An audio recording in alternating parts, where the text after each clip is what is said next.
Good evening, ladies and gentlemen, and I welcome all of you back to another Raging Reality video, where tonight, ladies and gentlemen, now, unlike quite a lot of other things I've certainly done in the past, certainly about this album, 1066 is the year of the Norman Conquest.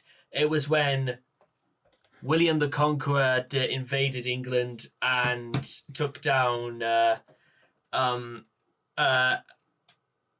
was our king at the time? It wasn't Hardrada, who came from Scandinavian Europe, but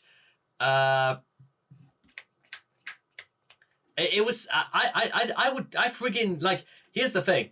It was one of the earliest periods of history that I studied. I mean, not just early periods of history. It's specifically when I was learning about history when I was in high school. So when I was about 12 years old, it was all about learning about 1066 all the way up until the end, to the beginning of the Tudor period.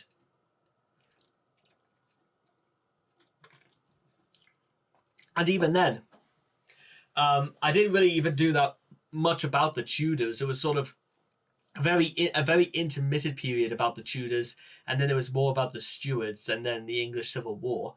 But in the context of 1066, it should be worth noting is that many such things that erupted from this period, from, like I said, William the Conqueror, the Magna Carta, the Doomsday Book, and among other such medieval traditions and ways of determining innocence or guilty, such as trial by ordeal, and not to mention just the absolute scaveness, the bareness of life, even in its day. And here we sit, almost 1,000 years later, and it's still one of the most epic moments in history.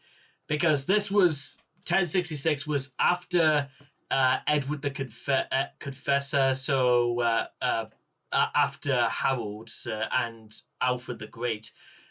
And again, my knowledge about history doesn't necessarily go... I never learned about Alfred the Great, or even about the first king of England. So if there is like maybe other albums or perhaps other historic metal groups, perhaps like Amon Amarth or even Sabaton, their cover periods. I mean, I know a lot about Alexander the Great, courtesy of Iron Maiden, but I want to get back into this. So here we are, 14 years later, without necessarily, well, thinking about it in a greater amount of detail. So here we go, 1066. Here we go.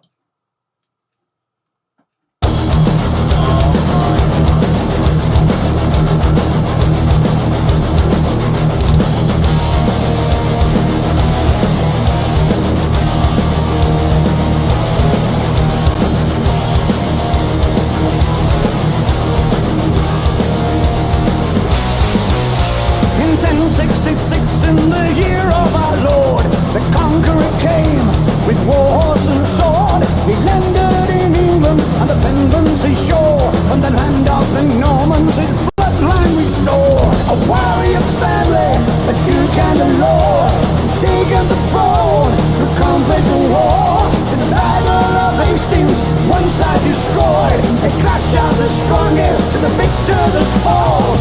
1066, the conqueror came. Never forget, remember the name. In 1066, the Saxons were slain, the day that the conqueror came. In 1066, 1066, Harold had beaten the Vikings at Stamford, routing Hardrada, the end of an age. Danelaw was finished, the shield wall defeated, an army triumphant, they marched to their grave. The news traveled fast, and a second invasion, the army of Saxons would face a new foe. Tired and weary, they marched to the battle, where William was waiting with quiver and bow. 1066, the conqueror came. Never forget, remember the name. In 1066, the Saxons were slain the day that the conqueror came.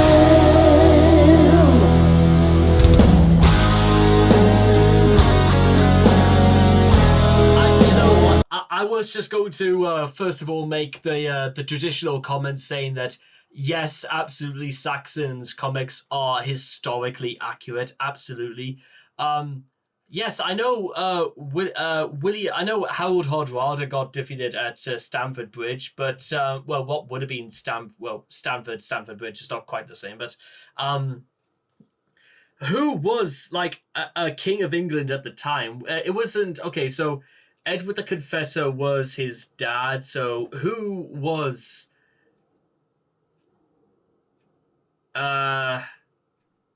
William?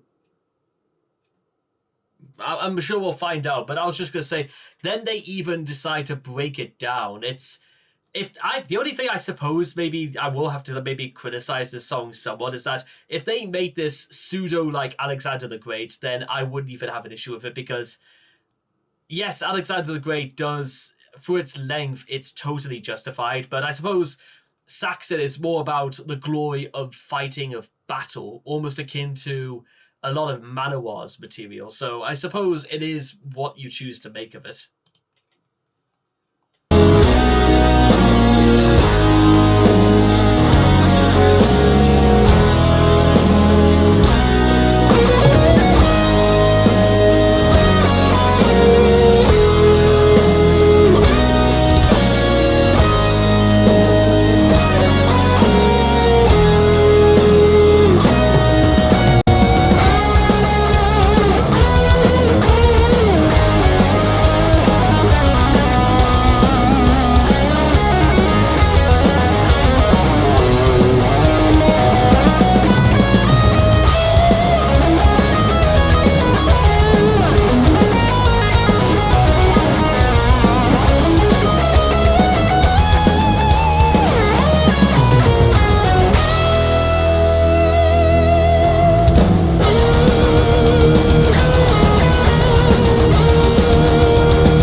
Bro, this legitimately almost makes me want to wish I was like still just a 12-year-old kid still learning about history. And I know it sort of goes a little bit beyond words to say that, to be honest, it is such a remarkable thing to learn about history.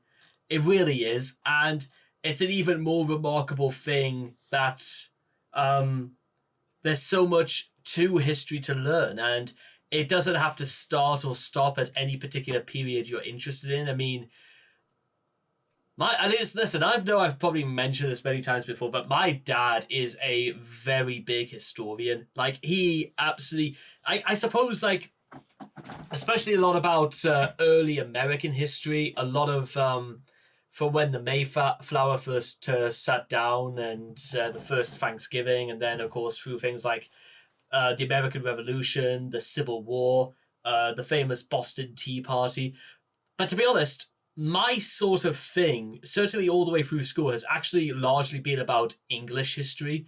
From 1066, the Black Death, the peasant revolts, the War of the Roses, the reign of Henry VII and Henry VIII, the Stuarts, which includes James the First, and then to Charles the First, the English Civil War, then all the way to Charles the Second, and then all the way through George the Fifth, and then finally we get into things like the Victorian era. So obviously Queen Victoria, and basically through the English Revolution, the Industrial Revolution, and then up to the very present day.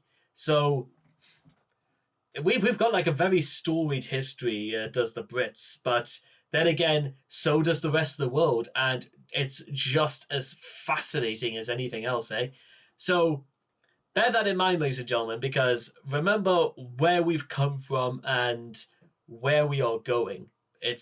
We are all a part of the story, each and every one of us.